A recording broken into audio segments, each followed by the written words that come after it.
નમસ્તે વિદ્યાર્થી મિત્રો, કડવીબાઈ સ્કૂલની ઓનલાઈન ટીચિંગ ક્લાસરૂમની યુટ્યુબ ચેનલમાં આજે આપણે ધોરણ 9ના ગણિત વિષયમાં એક સરસ મજાનું નવું પ્રકરણ શરૂ કરવા જઈ રહ્યા છીએ.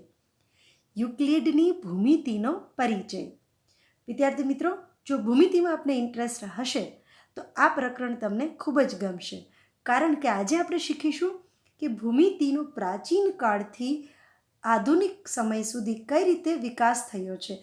અલગ અલગ દેશમાં લોકોએ વ્યવહારમાં જે પડતી મુશ્કેલીઓ હતી તેનો ઉકેલ ભૂમિતિમાંથી કઈ રીતે મેળવ્યો અને તેના રિલેટેડ કેવી ભૂમિતિ ડેવલપ કરી છે તે આજે આપણે શીખીશું. તો વિદ્યાર્થી મિત્રો, આજનો જે પ્રથમ લેક્ચર છે તેમાં આપણે યુક્લિડની ભૂમિતિની સંપૂર્ણ થિયરીનો અભ્યાસ કરીશું અને આ પ્રકરણ આખું થિયરી બેઝ હોવાથી તેના સ્વાધ્યાય પણ પ્રશ્નો જવાબ થિયરી બેઝ જ છે, જેથી આ લેક્ચરને ખૂબ જ ધ્યાનપૂર્વક સમજવો અને સાથે સાથે ટેક્સ્ટબુક સામે રાખવી, જેથી કરીને તમારે કોઈ મુદ્દા હોય તો ટેક્સ્ટબુકમાં જ નોંધ કરતા જવું. તો શરૂ કરીએ એક ભૂમિતિનું સરસ મજાનું પ્રકરણ કે જેમાં આપણે ભૂમિતિનો પરિચય ભણવાના છીએ. ભૂમિતિ તો આપણે યુઝ કરી જ છે, આપણે ત્રિકોણ, ચતુષ્કોણ વગેરે, ઘનફળ, ક્ષેત્રફળ, આ બધા શબ્દો બહુ જાણીતા છે, આપણે દાખલાઓ પણ શીખ્યા છે. પરંતુ આજે આપણે ધોરણ 9માં જે પ્રકરણ નંબર 5માં યુક્લિડે જે આધુનિક ભૂમિતિનો પાયો નાખી અને જે સરસ મજાની ભૂમિતિ લખી છે તેના 13 ગ્રંથોમાં, જેને આપણે 13 એલિમેન્ટ્સ કહીએ છીએ, તે કઈ રીતે વિકાસ પામ્યો તેનો અભ્યાસ કરીશું. તો શરૂ કરીએ એક યુક્લિડની ભૂમિતિનો પરિચય. વિદ્યાર્થી મિત્રો, પહેલાં તો ભૂમિતિ શબ્દ, તેનો અંગ્રેજી શબ્દ છે જિયોમેટ્રી. તે ગ્રીક શબ્દ, બે જે ગ્રીક શબ્દ હતા જીઓ અને મેટ્રેન, આ બેનું કોમ્બિનેશન છે. એટલે કે જીઓ એટલે પૃથ્વી અને મેટ્રેન એટલે માપવું. હવે આ બે શબ્દના કોમ્બિનેશનથી બન્યો છે જિયોમેટ્રી, જેને આપણે ભૂમિતિ કહીએ છીએ. અને આપણે ગુજરાતીમાં કહીએ તો ભૂ એટલે આપણી જમીન અને મિતિ એટલે માપવું, રાઈટ. તો ભૂમિતિ, જમીનના માપન માટે જે ડેવલપ થઈ ગણિતની એક બ્રાન્ચ, તેને આપણે ભૂમિતિ કહીએ છીએ, રાઈટ. એટલે કે જ્યારે જમીનના માપન માટે કંઈક એવા ગણિતની જરૂર પડી કે જેનાથી તમે જમીનની માપણી સરળતાથી કરી શકો, ત્યારે ભૂમિતિનું ડેવલપમેન્ટ થયું. પ્રાચીન સંસ્કૃતિમાં ગણિતની આ શાખાઓનો અભ્યાસ વિવિધ સ્વરૂપે થયો હતો. ઇજિપ્તની સંસ્કૃતિ આપને સૌને ખ્યાલ છે. બેબિલોનિયા, ચીન, ભારત, ગ્રીક, ઇન્કાજ જેવી ઘણા બધા દેશની સંસ્કૃતિમાં લોકોએ જે વ્યવહારમાં જે મુશ્કેલીઓ પડતી હતી, વ્યવહાર કરવા માટે, જેમ કે હું તમને એક્ઝામ્પલ આપું કે આપણા વાસણ છે ત્યાંથી લઈ અને ઘરના આકારો છે કે રૂમની ડિઝાઇન છે, રસોડાની ડિઝાઇન હોય, કિચનની હોય, કે રસ્તાઓ છે કે નગરની યોજનાઓ છે, કાંઈ પણ લઈએ, કે વસ્તુ ભરવાના જે સાધનો છે તે બધામાં તેના ઘનફળ અને ક્ષેત્રફળના આધારે ગણતરી કરવી પડતી હોય છે. તો આપણને, જેમ કે આપણે કોઈ નાની મોટી બરણી હોય તો આપણે કોઈ પણ દુકાનદાર પાસે જઈએ તો આપણે એમ કહીએ 1 કિલો સમાય તેટલી બરણી આપો, તો તમે જે માપ બોલ્યા તે અનુસાર તમને બરણી આપશે. તો તમે તેનું ઘનફળ, ભલે આપણે તો કિલોના અનુસંધાને બોલતા હોઈએ છીએ, પરંતુ તેનું જે ડિઝાઇનિંગ થયેલું હોય છે તે એનો જે અંદરની ત્રિજ્યા હોય છે, તેની પરિઘ હોય છે, તે મુજબ ગોઠવણી થયેલી હોય છે, રાઈટ. તો ભૂમિતિનો આ રીતે જમીનના માપનના જે મુશ્કેલીઓ પડતી હતી તેની જરૂરિયાતમાંથી ભૂમિતિનો વિકાસ થયો અને અલગ અલગ દેશમાં પ્રાચીન કાળથી ભૂમિતિનો ઉપયોગ, જેમ કે અહીંયા બતાવ્યું છે કે જમીન માપણીમાં જે શરૂઆત કરી, પછી અલગ અલગ ઘણા બધા વ્યવહારના કામકાજમાં, વ્યવહારના સાધનોમાં ભૂમિતિનો ઉપયોગ લોકો કરતા હતા. ઉદાહરણ તરીકે નાઇલ નદી છલકાતી હતી. હવે જો કેવા કેવા જે પ્રોબ્લેમ્સ લોકોને ફેસ કરવા પડતા હતા અને તેમાંથી જ કંઈક નવી શોધ થતી ગઈ, રાઈટ. જેમ કે ઉદાહરણ આપણે એક આપેલું છે કે નાઇલ નદી છલકાતી હતી, ત્યારે શું થતું હતું કે આસપાસના ક્ષેત્રમાં જે ખેતર હતા તેની સરહદો નાશ થઈ જતી, જેથી કરીને જમીન માલિકોને છે તો એ પૂર ઓનારતથી ખૂબ જ તકલીફ પડતી અને જેવું પાણી ઉતરે પછી ફરીથી તેની જે બોર્ડર છે, એટલે કે તેને આપણે દરેક ખેતરને ફરતે જે શેઢો હોય તે પુનઃસ્થાપના કરવામાં આવતી. હવે વારંવાર કરવામાં ઘણી બધી મુશ્કેલીઓ પડતી હતી, તો તેના માટે પણ તેને ભૂમિતિનું ડેવલપમેન્ટ કર્યું છે. આ હેતુ માટે ઇજિપ્તના નાગરિકોએ ક્ષેત્રફળની ગણતરી માટેના સરળ નિયમો બનાવ્યા હતા અને તેમજ સરળ રચના માટે ભૌમિતિક એટલે કે ભૂમિતિની થોડી ટેકનિક ડેવલપ કરી હતી. તો ઇજિપ્તની સંસ્કૃતિ આપણને ખ્યાલ છે વિદ્યાર્થી મિત્રો, ઇજિપ્તમાં તો જે પિરામિડ છે તે પણ ભૂમિતિનો એક બેસ્ટ એક્ઝામ્પલ કહી શકાય કે ઇજિપ્તના જે પિરામિડ છે તેની આખી રચના ભૂમિતિના આધારે જ થયેલી છે. તો ઇજિપ્તના લોકો પહેલેથી જ ભૂમિતિનો યુઝ કરતા હતા. તો તેણે ક્ષેત્રફળની ઘનફળની અલગ અલગ ગણતરી કરવા માટેના સરળ તેની ટેકનિક ડેવલપ કરેલી હતી.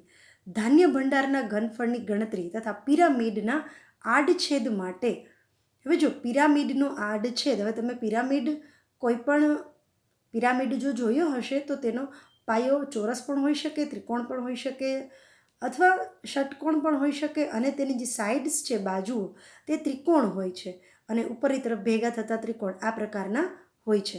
તો અહીંયા જે બતાવેલો છે તે ત્રિકોણ પિરામિડનો આડછેદ બતાવેલો છે. આડછેદ કરીશું તો ઉપર પણ એક નાનો ચોરસ બને છે અને નીચે પણ એક લંબચોરસ કે ચોરસ બનતો હોય છે. તો અહીંયા કપાયેલા પિરામિડના ઘનફળની ગણતરી શોધવા માટે પણ તે લોકો તેનું સૂત્ર જાણતા હતા, જે આપણે આગલા ધોરણોમાં શીખવાના છો તમે. સાથે સાથે પિરામિડ તમને ખ્યાલ છે જોયા હશે, આપણે ઘણીવાર ઇજિપ્તના પિરામિડો જોયા છે કે તે એક મિસ્ટ્રી પણ છે, એટલે કે એક ઘણા વૈજ્ઞાનિકો તેમાં સંશોધન પણ કરે છે, પુરાતત્વ ખાતાવાળા પણ, કે તેની જે રચના છે તે કઈ રીતે બનેલી છે, તેમાં ભૂમિતિનો કેવો સરસ યુઝ કરેલો છે અને તે ભૂમિતિ જો તેમાં દેખાતી હોય આપણને તો તેના લોકોમાં ભૂમિતિનું કેટલું નોલેજ હશે તે પણ આપણે સમજી શકીએ તે સમયગાળામાં. હવે ભારતીય ઉપખંડમાં હડપ્પા અને મોહેંજો-દડો, ભારતની ભૂમિતિ પણ ઇજિપ્ત અને ચીન અને બીજા જેટલા દેશો છે આપણે જે હમણાં નામ જોયા, તેમાં ભારતની ભૂમિતિ પણ એટલી જ ડેવલપ હતી ને એટલી જ પ્રાચીન હતી. તમે સમાજ વિદ્યામાં એટલે કે તમારું જે સામાજિક વિજ્ઞાનનું ટેક્સ્ટબુક છે તેમાં પણ ભણતા હશો. સિંધુ સંસ્કૃતિ, સિંધુ ખીણની સંસ્કૃતિ છે, હડપ્પા છે અને મોહેંજો-દડોના જે ખોદકામમાં જે મળી આવેલા શહેરો છે હડપ્પા અને મોહેંજો-દડો, તે અંદાજે ઈસવીસન પૂર્વે 3000 વર્ષ જૂના છે. તો તેમાં તમને ભૂમિતિ પરફેક્ટ જોઈ શકાશે, કારણ કે તે બધી નગર રચના એકદમ આયોજનબદ્ધ હતી, સુવ્યવસ્થિત હતી. દરેક રસ્તાઓ સમાંતર હતા. તેની ગટર રચના, ભૂગર્ભ વ્યવસ્થા પણ ઈસવીસન પૂર્વે 3000 વર્ષ પહેલાં, અત્યારે 2020 એટલે કે આપણે 2020 ઈસવીસન પછીના છે અને તે પહેલાંના 3000, તો તમે કહી શકો કે 5020 વર્ષ પહેલાં પણ અંદાજે તેટલા સમય પહેલાં પણ જે નગર રચના ભારતની હતી, હડપ્પા અને મોહેંજો-દડોની સંસ્કૃતિમાં આપણે સિંધુ ખીણની જે સંસ્કૃતિ છે તેમાં જોવા મળે છે કે મકાન અને આખું નગરની જે રચના છે તે ખૂબ જ વ્યવસ્થિત અને નગરજનો માપન અને વ્યાવહારિક અંકગણિતમાં તેઓ કુશળ હતા. એટલે તેમનું અંકગણિત છે, ભૂમિતિ છે, ખૂબ જ ડેવલપ હતું, કારણ કે તે જે બાંધકામની ઈંટો છે, જે ખોદકામ કરતા આ બધી રચનાઓમાં ઈંટો વપરાયેલી છે તે પરફેક્ટ પકાવેલી હતી, એટલે કે ખૂબ પાકા મકાનો હતા અને તેની જાડાઈ એટલે કે લંબાઈ, પહોળાઈ અને જાડાઈ તેનો ગુણોત્તર 4:2:1, એટલે બાંધકામની જે ઈંટ છે તે પણ પરફેક્ટ માપ સાઇઝવાળી યુઝ કરેલી હતી. અને જો તે માપ સાઇઝ હોય ને પરફેક્ટ, તો જ આવા સુવ્યવસ્થિત બાંધકામો થઈ શકતા. અને અત્યારે જે આપણે બાંધકામો જોઈએ છીએ આધુનિક જમાનામાં, તેમાં પણ જે ઈંટો અને જે વપરાય છે તે પણ પરફેક્ટ સાઇઝ હોય છે, તેથી કરીને જ આટલું સુવ્યવસ્થિત બાંધકામ થઈ શકતું હતું. તો વિદ્યાર્થી મિત્રો, આપણે અંદાજ લગાવી શકીએ કે ભારતીય સંસ્કૃતિમાં પણ ભૂમિતિ અને અંકગણિત કેટલું જૂનું અને કેટલું પ્રાચીન હોવા છતાં ખૂબ જ વ્યવસ્થિત અને ખૂબ જ નોલેજવાળા લોકો હતા તે જમાનામાં પણ, અને તેનો સરસ યુઝ કરી અને આટલા શહેરો ડેવલપ કરેલા હતા. અને માત્ર શહેર નહીં, તેમના શહેરને સાથે સાથે તેમના મકાન, કારણ કે મકાનોથી શહેર બનતું હોય છે, તો મકાન અને એની આંતરિક રચના અને તેના જે વ્યવહારમાં ઉપયોગી થતા બધા સાધનો પણ ભૂમિતિના એક બેસ્ટ એક્ઝામ્પલ કહી શકાય તેવા હતા. પ્રાચીન ભારતમાં શુલ્બસૂત્ર, વિદ્યાર્થી મિત્રો આપણો એક ખૂબ પ્રાચીન ગ્રંથ છે આ. તેમાં તે ઈસવીસન પૂર્વે 800થી 500 વર્ષ પહેલાં જે થઈ ગયું, તેમાં ભૌમિતિક રચનાઓ માટે મહત્વપૂર્ણ ગ્રંથ આપણો શુલ્બસૂત્ર છે. તેમાં જે ગોઠવણી, વ્યવસ્થા અને ભૂમિતિની રચનાઓનો ઉપયોગ કઈ રીતે કરી શકાય છે અને ભૂમિતિને કઈ રીતે તમે સમજી શકો છો, તે બધું તેમાં આપણા વૈદિક કાળમાં આપણા શુલ્બસૂત્રમાં લખાયેલું છે. ભૂમિતિનો ઉદ્ભવ પૂજા માટેની જરૂરી વિવિધ પ્રકારની વેદીઓ અને અગ્નિકુંડોના નિર્માણના કાર્યથી થયો. હવે જો યજ્ઞના કુંડ આપણે અત્યારે જે જોઈએ છીએ તે આપણી પ્રાચીન કાળની દેન છે. કારણ કે જ્યારે યજ્ઞની શરૂઆત થઈ હશે, કારણ કે એ તો આપણી બહુ પ્રાચીન સંસ્કૃતિ છે, યજ્ઞો અને પૂજા અને વિધિઓ કરવી તે, તો યજ્ઞ કુંડોથી માંડી અને જ્યાં આ બધી પૂજા યજ્ઞ થતા હોય છે, પવિત્ર અગ્નિને વધુ પ્રભાવશાળી બનાવવા માટે તેના સ્થાન, આકાર અને ક્ષેત્રફળ આ બાબતમાં પણ ચોક્કસ ભૂમિતિના આદેશોનું પાલન થતું હતું. તો જો જેટલા પણ જે જગ્યાએ પવિત્ર યજ્ઞ થતો હોય છે, તો તેની અસર એનો પ્રભાવ છે ખૂબ સારા વિસ્તારમાં રહી શકે તે માટે સ્થાન, આકાર અને ક્ષેત્રફળની બાબતમાં પણ ચોક્કસ આદેશોનું પાલન થતું હતું. અને ઘણીવાર આપણે કોઈ જૂના સ્થાપત્યો કે જૂના મંદિરો જોઈએ તો ત્યાં 108 કુંડી આવી રીતે ગોઠવાયેલી હોય છે. અને તે કેવી રીતે ગોઠવાયેલી હોય છે કે દરેક જગ્યાએથી તમે સરખું અવલોકન કરી શકો અને જે પૂજા વિધિ થતી હતી તેમાં લોકો જે બેસી શકે અને પ્લસ જે તેની પોઝિટિવ ઇફેક્ટ છે તે વાતાવરણમાં સરસ રીતે ફેલાઈ શકે, તે બધી વસ્તુનું ધ્યાન રાખી અને પરફેક્ટ ભૂમિતિનો યુઝ કરી અને આ બધા ગૃહસ્થ કર્મકાંડ થતા હતા. પ્લસ આ બધા માટે ચોરસ અને વર્તુળાકાર વેદીઓનો પણ ઉપયોગ થતો હતો. જાહેર પૂજા સ્થળો માટે લંબચોરસ, ત્રિકોણ, સમલંબના સંયોજનથી બનતા આકારના જુદા જુદા આકારો ડેવલપ કરેલા હતા. એટલે કે જો આ બધામાં તમે જોશો ને તો તમને ક્યાંક લંબચોરસ પણ દેખાશે, ત્રિકોણ દેખાશે, સમલંબ ચતુષ્કોણ દેખાશે. તો અલગ અલગ જે ભૂમિતિના શેપ્સ છે તે તેમાં ઉપયોગ થયેલા છે. જેમ કે આપ સૌને ખ્યાલ હશે શ્રીયંત્ર, અથર્વવેદમાં તેની માહિતી આપેલી છે. શ્રીયંત્ર આપણા બધા ઘણાના ઘરોમાં પણ, દુકાનોમાં, ઓફિસમાં શ્રીયંત્ર મૂકેલા હોય છે. અને શ્રીયંત્રની જે રચના છે તે પણ પરફેક્ટ ભૂમિતિ જ છે. તેમાં અંદરો અંદર ગૂંથાયેલા 9 સમદ્વિબાજુ ત્રિકોણનું સંયોજન છે. સમદ્વિબાજુ ત્રિકોણ એટલે કેવા ત્રિકોણ? જેની 2 બાજુ સમાન છે. તેવા 9 સમદ્વિબાજુ ત્રિકોણો અંદરો અંદર ગૂંથાયેલા છે. અને આ ત્રિકોણની એવી ચોક્કસ ગોઠવણી છે કે તેમાંથી તમે જોશો ને તો તમને 43 ઉપત્રિકોણ બને છે. જે પરફેક્ટ શ્રીયંત્ર છે તેમાં તમને 43 ઉપત્રિકોણ બનતા જોવા મળે છે, એટલે તેમાં બને છે. તો આ રીતે શ્રીયંત્ર, જેને આપણે ખૂબ પવિત્ર માનીએ છીએ અને આપણા ઘરોમાં, મંદિરોમાં અને આપણા જે બિઝનેસના રિલેટેડ જેટલા પણ સ્થાનો હોય છે તેમાં આપણે આ બધા મૂકેલા આપણે જોયા હશે.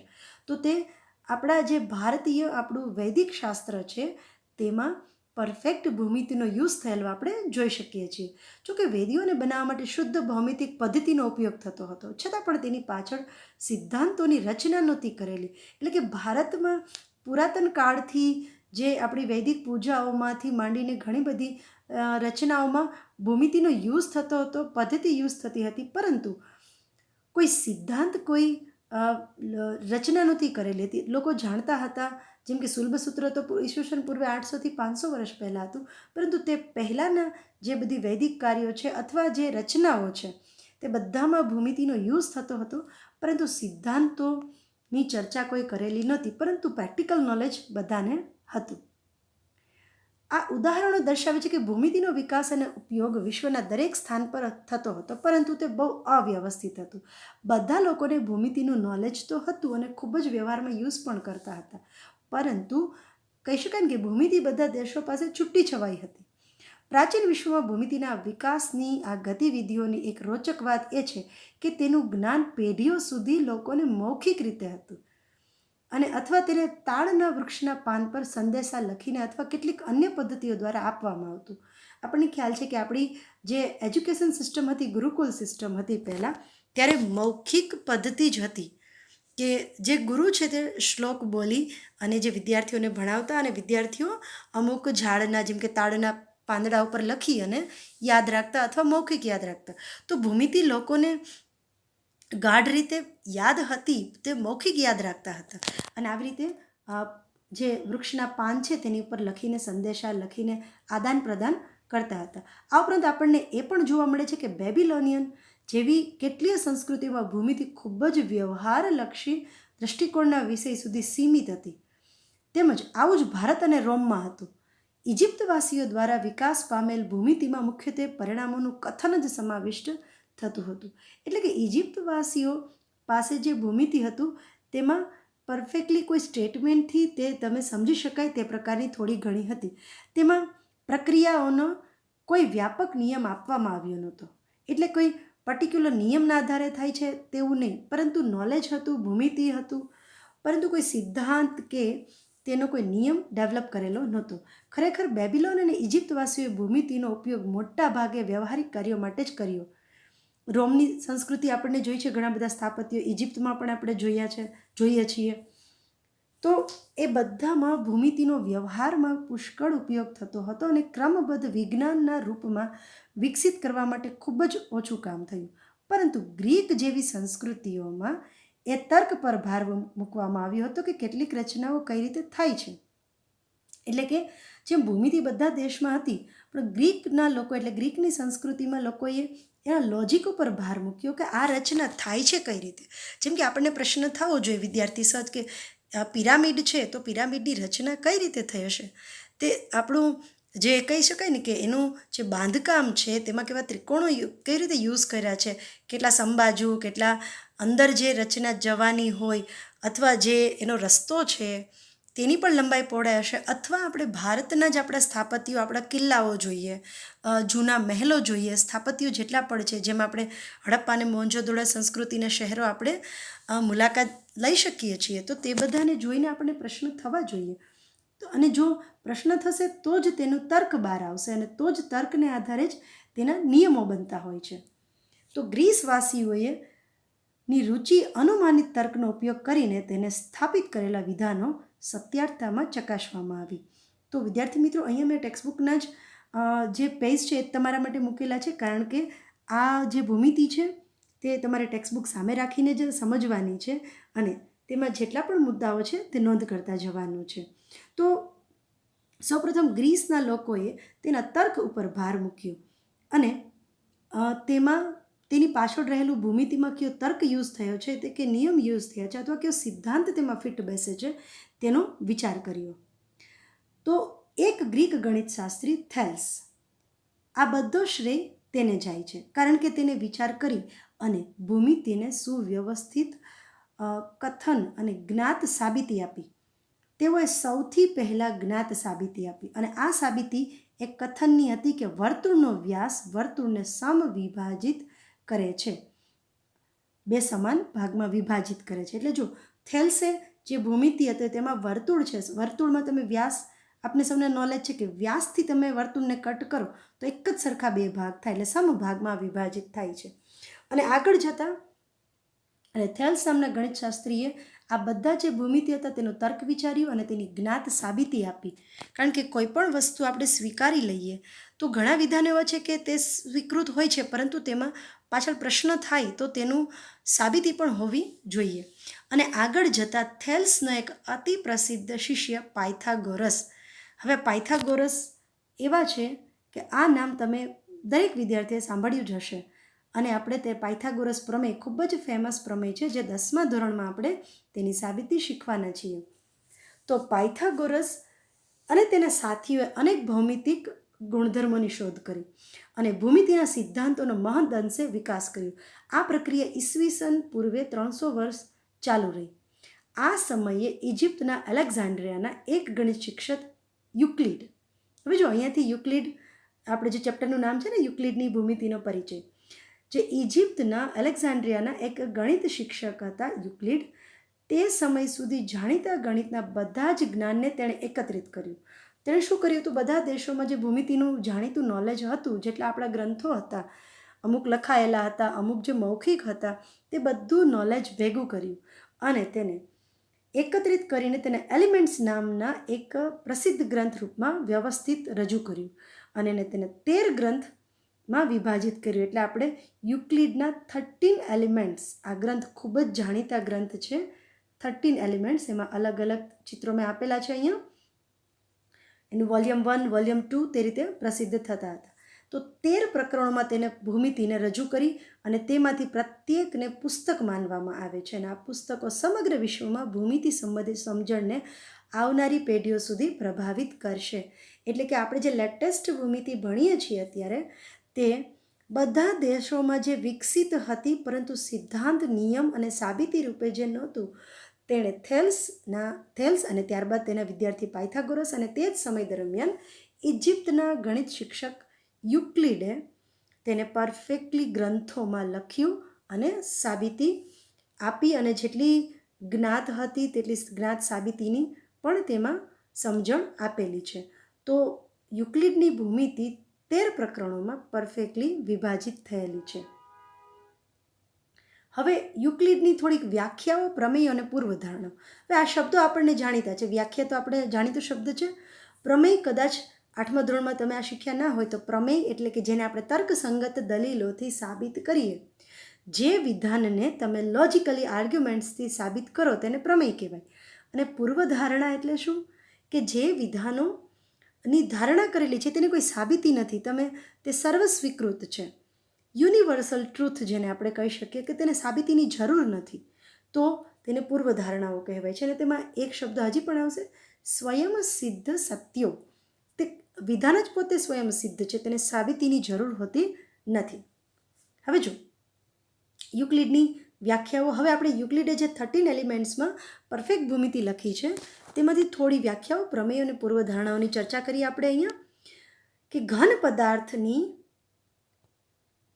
પદાર્થ એટલે જો તેમાં છે ને સિક્વન્સ આપણે એમ લઈ શકાય કે પહેલાં બિંદુ હોય, પછી 2 બિંદુ ભેગા કરો ને, એક બિંદુ, પછી 2 બિંદુ ભેગા કરો ને તો રેખા બને, પછી તેમાંથી જ સમતલ બને અને પછી તેમાંથી જ આખો ઘન પદાર્થ બને. તો આપણને સમઘન દોરતા જો આવડતું હોય તો આપણે આ રીતે સમઘન દોરતા હોઈએ છીએ. તો જેને 3 ડાયમેન્શન આપણે કહીએ ને કે લંબાઈ, પહોળાઈ, ઊંચાઈ બધું છે. તો બિંદુ, રેખા, સમતલ અને ઘન પદાર્થ, આ રીતે 3 ચરણમાં વિચાર કરો. પ્રત્યેક ચરણમાં આપણને એક વિસ્તરણથી વંચિત થઈએ છીએ. કેવી રીતે? તો કે પરિમાણના આધારે, ડાયમેન્શન. હવે જો આ માટે એવું કહેવાય છે કે ઘન પદાર્થને 3 પરિમાણ હોય છે, 3 ડાયમેન્શન. કોઈ પણ હાથમાં તમારો કંપાસ બોક્સ પકડો, તેમાં લંબાઈ, પહોળાઈ, ઊંચાઈ બધું છે. તમારી આસપાસ જે પણ પદાર્થો છે, તમારી ટેક્સ્ટબુક છે તો તેમાં પણ લંબાઈ, પહોળાઈ, ઊંચાઈ છે, રાઈટ? ટેબલ છે તો તેમાં પણ લંબાઈ, પહોળાઈ, ઊંચાઈ છે. તો જે આસપાસના બધા ઘન પદાર્થો છે તેમાં તે બધા ત્રિપરિમાણ છે. સપાટી, જે આપણે બોર્ડ ઉપર અથવા આપણા નોટ પેનથી એક ચોરસ દોરો, લંબચોરસ દોરો, તો જો તેમાં લંબાઈ અને પહોળાઈ જ આવશે, ઊંચાઈ નહીં આવે, એટલે કે તે 2 ડાયમેન્શન છે. અને તથા રેખા, હવે રેખા દોરો તમે તો એ તો એક જ હોય ને, લંબાઈ, તેને પહોળાઈ નથી હોતી, ઊંચાઈ નથી હોતી, તો એક પરિમાણ થાય. અને બિંદુ, ટપકું, એટલે આપણે આવા ટપકા દોરીએ તો ટપકું બિંદુ છે તેને કોઈ પરિણામ, તેને લંબાઈ, પહોળાઈ, ઊંચાઈ કાંઈ પણ હોતું નથી. તો આ રીતે પોઈન્ટ એટલે બિંદુને આપણે એક પરિમાણ હોય ના હોય, એક પણ પરિમાણ હોય નહીં, no dimension. The point has no dimension, પરિમાણ જ નથી હોતું. લંબાઈ, પહોળાઈ, ઊંચાઈ કાંઈ પણ નહીં. લાઈન, રેખા, તેને એક પરિમાણ હોય છે, એટલે કે તેને ખાલી લંબાઈ જ હોય છે, પહોળાઈ હોતી નથી. સરફેસ, સમતલ સપાટી જે આપણે ખાલી આપણા પેજમાં દોરી શકીએ છીએ, તેને 2 ડાયમેન્શન, લંબાઈ પણ હોય છે અને પહોળાઈ પણ હોય છે. અને સોલિડ એટલે કે ઘન પદાર્થ, 3 ડાયમેન્શન, લંબાઈ, પહોળાઈ અને ઊંચાઈ. તો આ રીતે બિંદુ, રેખા, સમતલ અને અવકાશ સિક્વન્સમાં યાદ રાખવાનું છે. આના જ નાના નાના ટૂંકા પ્રશ્નો આ ચેપ્ટરમાંથી પૂછાય છે. વિદ્યાર્થી મિત્રો, આ પ્રકરણ આખું આ જ બધી થિયરી ઉપર છે, તેમાંથી પૂછાતા પ્રશ્નો પણ આ થિયરીમાંથી જ છે. તો 1 માર્ક, 2 માર્કના બધા પ્રશ્નો આમાંથી જ બને છે. તો આ રીતે આપણને યુક્લિડે આ વિધાનોને સંક્ષિપ્ત રૂપમાં પણ રજૂ કરી અને તેમણે પોતાના સ્પષ્ટીકરણની શરૂઆત એલિમેન્ટ્સના પુસ્તક 1માં 23 વ્યાખ્યાઓ આપીને કરી છે. એટલે કે તેનું 13 એલિમેન્ટ્સ જે 13 ગ્રંથો છે પુસ્તકો, તેમાંથી પુસ્તક 1માં તેણે શરૂઆત આવી 23 વ્યાખ્યાઓ આપીને કરી છે. કેટલીક વ્યાખ્યાઓ એમાંની આપણે અહીંયા જોઈએ. પહેલું, બિંદુને કોઈ ભાગ નથી. પોઈન્ટ ડાયમેન્શન જ નથી, એને એક પણ પરિમાણ નથી, તેને કોઈ ભાગ નથી. રેખા એ પહોળાઈ વગરની લંબાઈ છે.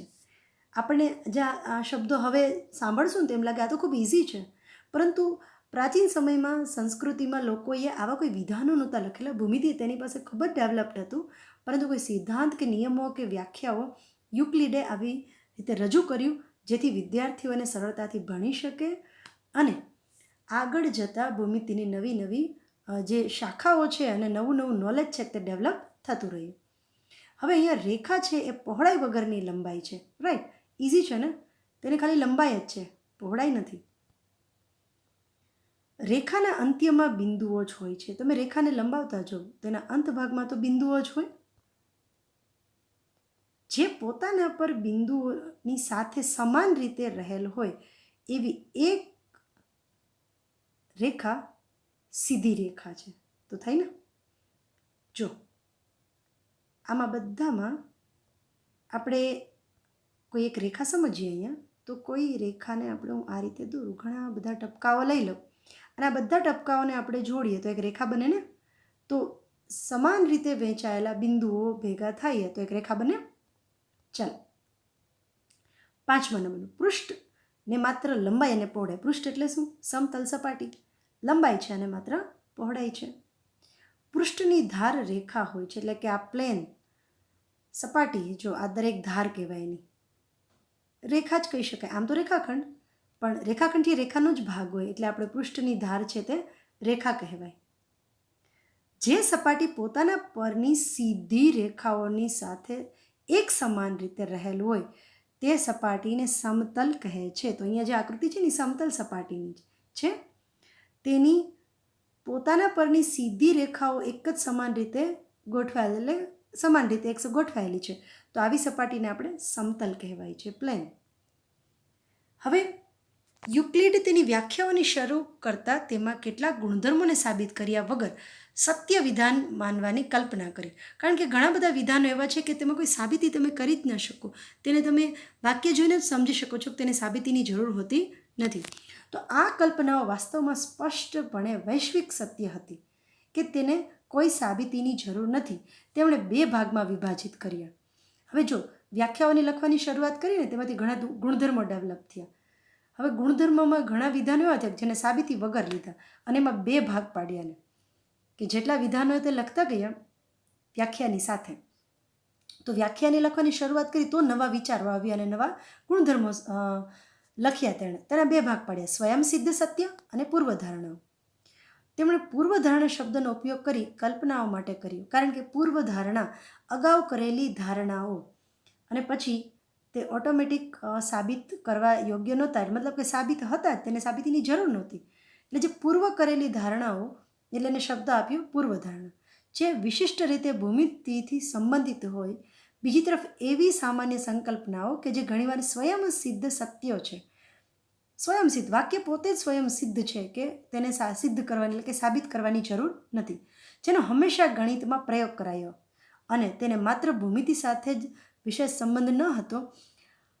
ભૂમિતિ સાથે સાથે ગણિતની બીજી બ્રાન્ચ અથવા વિજ્ઞાન અને બીજા ઘણા બધામાં વ્યવહારિક રીતે ઉપયોગમાં લઈ શકાતા હતા. સ્વયંસિદ્ધ સત્યો અને પૂર્વધારણાઓની વધુ જાણકારી માટે તમે ટેક્સ્ટબુકમાં જે પરિશિષ્ટ 1 છે તે જોઈ શકો છો. અને યુક્લિડની કેટલીક પૂર્વધારણાઓ અહીંયા આપણે શીખીએ, જેમાં તે પોતાના ઓરિજિનલ ક્રમમાં નથી, પરંતુ આપણને સમજાવવા માટે અહીંયા આપેલી છે. યુક્લિડની થોડીક પૂર્વધારણાઓ. એક વસ્તુને સમાન હોય તેવી બીજી વસ્તુઓ એકબીજાને સમાન હોય છે. ઓકે, એક વસ્તુને સમાન હોય, તમે એક સરખી 5 પેન લઈ લ્યો, એક જ સરખી, કોઈ એક જ બ્રાન્ડની એક જ સરખી 5 પેન લ્યો હાથમાં, તો એક પેન છે બીજી પેન જેવી છે, બીજી પેન ત્રીજી પેન જેવી છે, તો પહેલી પેન ત્રીજી પેન જેવી થશે? અથવા એક જ સરખી તમારી, જેમ કે ગણિતની ધોરણ 9ની ચોપડી એવી 4 ચોપડી જ લો ગણિતની જ, તો એક ચોપડી છે એ બીજા જેવી છે, બીજી ત્રીજા જેવી છે. એટલે એક વસ્તુને સમાન બીજી વસ્તુને સમાન હોય તો બધી એકબીજાને સમાન હોય જ. છે ખૂબ ઇઝી. બીજું વિધાન, સરખામાં સરખું ઉમેરીએ તો સરવાળો સરખો જ રહે. ઓકે, અહીંયા 5 લઈએ અને બરાબર પણ 5 લઈએ, બંને બાજુ સરખા છે. બંનેમાં 3 3 ઉમેરો, સરખામાં સરખું ઉમેરો તો બંને સરખું જ રહે ને. છે ખૂબ ઇઝી. તે જ રીતે સરખામાંથી ત્રીજું વિધાન, સરખામાંથી સરખું બાદ કરીએ તો બાદબાકી સરખી જ રહે. જેમ કે બંને બાજુ 5 5 કિલો છે, તેમાંથી તમે 2 કિલો કાઢી લ્યો, સરખામાંથી સરખું બાદ કરો તો જવાબ બંને બાજુ સમાન જ મળે, એટલે કે બંને બાજુ 3 3 kg જ રહેશે. છે ખૂબ ઇઝી. સરખામાં સરખું ઉમેરે તો સરવાળો સરખો રહે, સરખામાંથી સરખું બાદ કરીએ તો બાદબાકી સરખી રહે. ચોથું, એકબીજા પર બંધ બેસતી આવતી વસ્તુઓ એકબીજાને સરખી છે. ઓકે, તમારી પાસે એક સરખી નોટબુક હોય, તમારી પાસે અત્યારે નોટબુક્સ હશે જ, તો એક જ સરખી કોઈ એક કંપનીની સમાન સાઇઝની 200 પેજવાળી હોય તો 200 પેજવાળી, 100 પેજવાળી હોય તો 100 પેજવાળી એક બુકની ઉપર બીજી બુક એ જ કંપનીની મૂકો, બંધ બેસે છે? હા, તો જો એકબીજાને બંધ બેસતી હોય તો એકબીજાને સમાન થઈ, એટલે કે એકબીજા ઉપર બંધ બેસતી વસ્તુઓ એકબીજાને સરખી હોય છે. તમારા હાથના જે 2 પંજા છે તે આપણે જે નમસ્કારની મુદ્રા કરો તો એકબીજાને બંધ બેસે છે, કારણ કે આપણા હાથના બંને પંજા સમાન છે. પાંચમું, આખું તેના ભાગ કરતાં મોટું હોય છે. ઓકે, આખું એક મોટું સફરજન લ્યો અને તેમાંથી એક કટકો કરીને સાઈડમાં મૂકો, તો અને એક આખું સફરજન રાખો તો મોટું કોણ હશે? આખું સફરજન જ હશે ને. છે ને ખૂબ જ કોમન સેન્સ જેવી વાતો અહીંયા, કે આખું તેના ભાગ કરતાં મોટું હોય છે. છઠ્ઠું, સરખી વસ્તુઓના બમણા એકબીજાને સમાન હોય છે. ઓકે, સરખી વસ્તુઓના બમણા. આપણી પાસે 2 હાથમાં 5 5 ચોકલેટ મૂકીએ, ડાબા હાથમાં પણ 5 ચોકલેટ, જમણા હાથમાં પણ 5 ચોકલેટ. હવે તેના બમણા કરીએ તો બંને હાથમાં કેટલી કેટલી ચોકલેટ્સ થશે? 10 10. રાઈટ, તો એ સમાન જ રહેવાના ને. સરખી વસ્તુ છે, તમે તેના બમણા કરો તો સમાન જ રહેવાનું છે. સાતમું, એક જ વસ્તુના અડધા એકબીજાને સમાન હોય છે. ઓકે, એક જ વર્તુળ છે, તમે નોટબુકમાં કોઈ વર્તુળ દોરો અને તેને વ્યાસથી લીટો કરો તો એના અડધા જે ભાગ થશે તે સમાન થશે. અથવા આપણી પાસે ઘરે લીંબુ હોય કે ટામેટું હોય એકદમ ગોળ, તો એને એક્ઝેક્ટ મિડલથી સીધો કટ કરો તો અડધા છે 2 એકબીજાને સમાન જ રહેશે, સમાન અડધા ભાગ થશે. રાઈટ. તો વિદ્યાર્થી મિત્રો, આ યુક્લિડની જે પૂર્વધારણાઓ છે જેને આપણે ગણિતમાં યુઝ કરીએ જ છીએ, છતાં આપણા આવા શબ્દો આપણે ક્યારેય ભણ્યા નહીં હોય પરંતુ એને યુઝ તો કરીએ જ છીએ. તો આ તેની થોડીક પૂર્વધારણાઓ આપણે અહીંયા શીખ્યા. અને હવે તેની 5 પૂર્વધારણા જે ખૂબ જ મહત્ત્વની છે આપણા દાખલાઓ ગણવા માટે, તે ખાસ યાદ રાખે. અને આ બધી પૂર્વધારણાઓ તમારે લેક્ચરની સાથે જ પાકી કરવાની છે અને મોઢે બોર્ડમાં, મતલબ કે તમારા કાગળ પેનમાં લખી અને પરીક્ષામાં પૂછાય ત્યારે પેપરમાં લખવાની છે. પૂર્વધારણા 1, એક બિંદુમાંથી બીજા બિંદુ સુધી પસાર થઈને એક રેખા દોરીએ તો એક સીધી રેખા જ દોરી શકાય.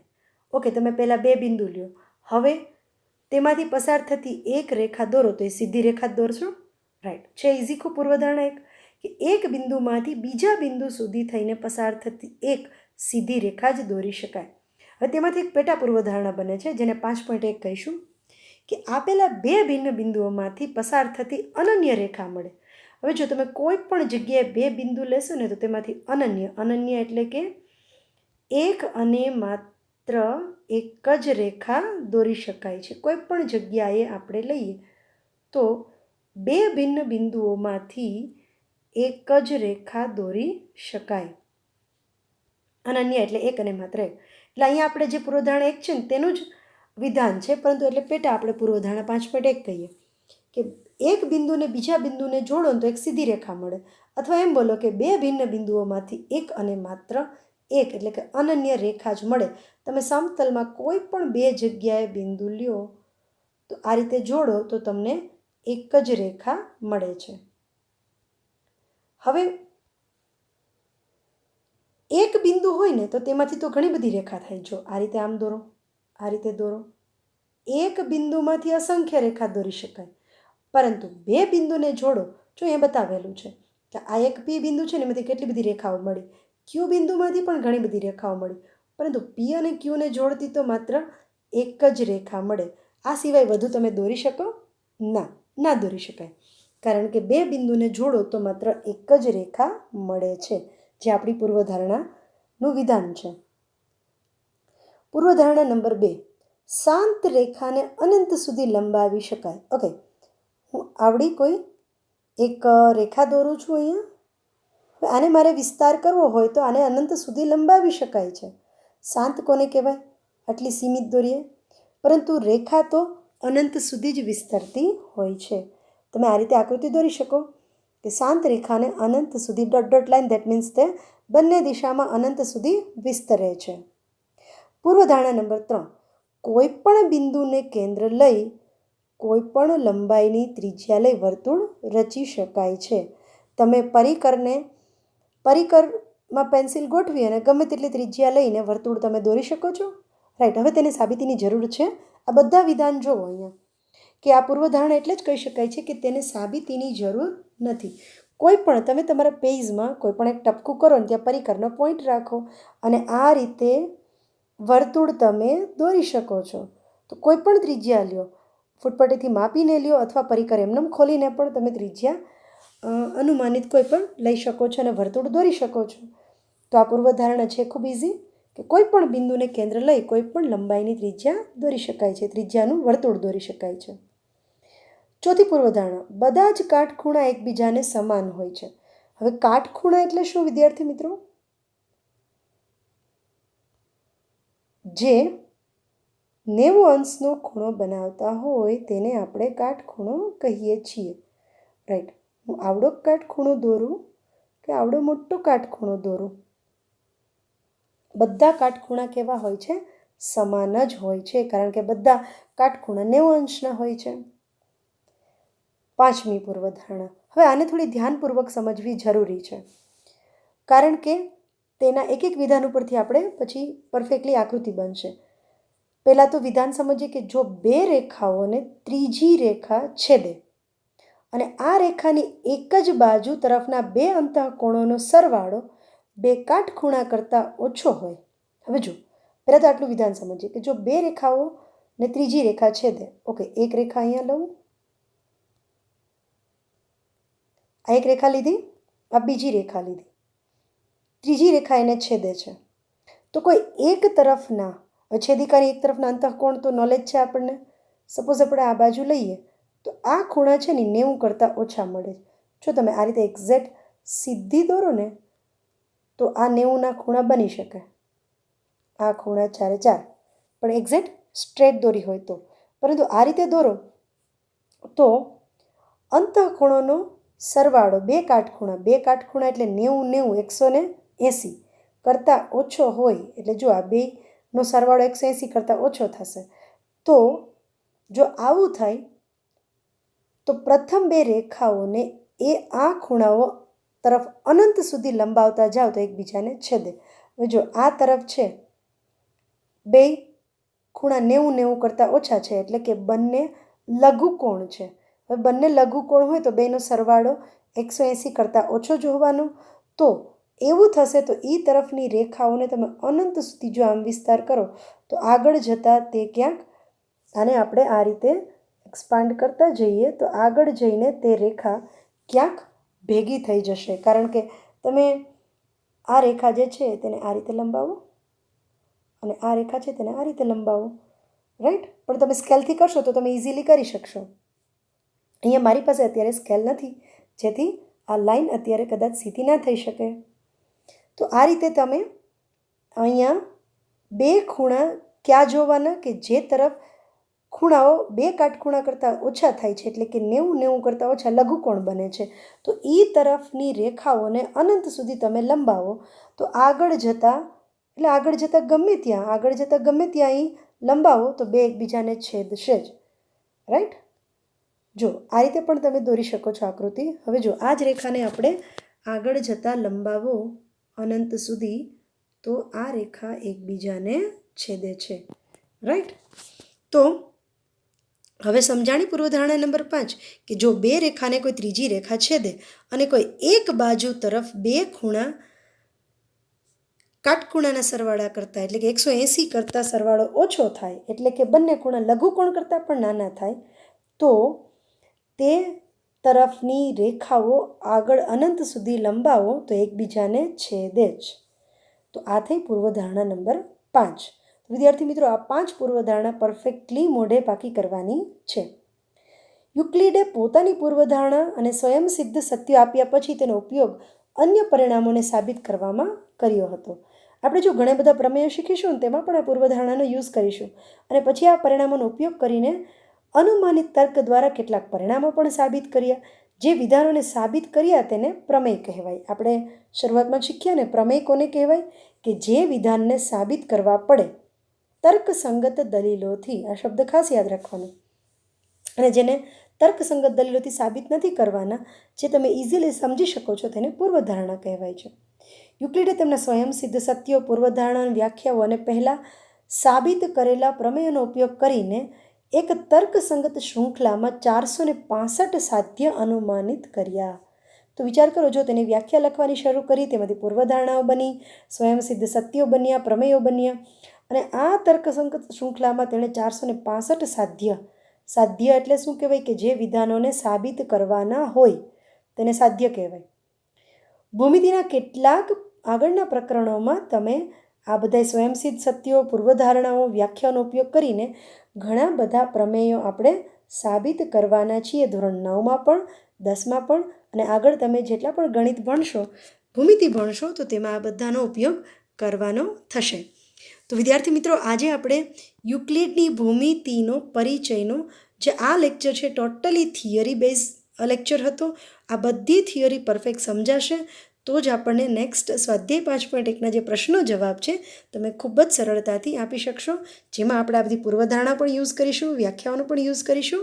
અને જો તે બધા આપણને થિયરીના મુદ્દાઓ પરફેક્ટલી યાદ હશે તો સ્વાધ્યાય 5.1 અને સ્વાધ્યાય 5.2 ખૂબ જ નાના પ્રકરણ છે, પ્રશ્નોત્તરી જ છે, તર્કસંગત દલીલો જ યુઝ કરવાની છે અને આ બધાનો થિયરીનો યુઝ કરવાનો છે. તો વિદ્યાર્થી મિત્રો, આજે આપણે હોમવર્કમાં યુક્લિડની 5 પૂર્વધારણાઓ પરફેક્ટલી લખીશું અને પાકી કરીશું. આજનો આપણો થિયરીનો સેશન અહીંયા પૂરો થાય છે. મને આશા છે કે તમને બધાને યુક્લિડની ભૂમિતિનો પરિચય આજે આ લેક્ચર પરથી પરફેક્ટલી સમજાઈ ગયું હશે. છતાં પણ કોઈ મૂંઝવણ હોય, કંઈ ડાઉટ્સ હોય તો મને પૂછતા રહેજો. આપણે નેક્સ્ટ લેક્ચરમાં સ્વાધ્યાય 5.1ના પ્રશ્નો જવાબ શીખીશું અને જે પરફેક્ટલી આ થિયરી ઉપર જ આધારિત છે. તેથી આ થિયરીને પરફેક્ટ સમજજો. યુક્લિડની ભૂમિતિનો ડેવલપમેન્ટ કઈ રીતે થયું, આ વિડીયો લેક્ચરને એકવાર, 2 વાર, વારંવાર જોઈને, આમ તો એક જ વારમાં તમે સમજી શકો તેટલા હોશિયાર વિદ્યાર્થીઓ છો, છતાં પણ કંઈ મૂંઝવે તો વારંવાર વિડીયો લેક્ચરને જોતા રહેવું. ફરીથી મળીશું નેક્સ્ટ વિડીયો લેક્ચરમાં. Thank you so much.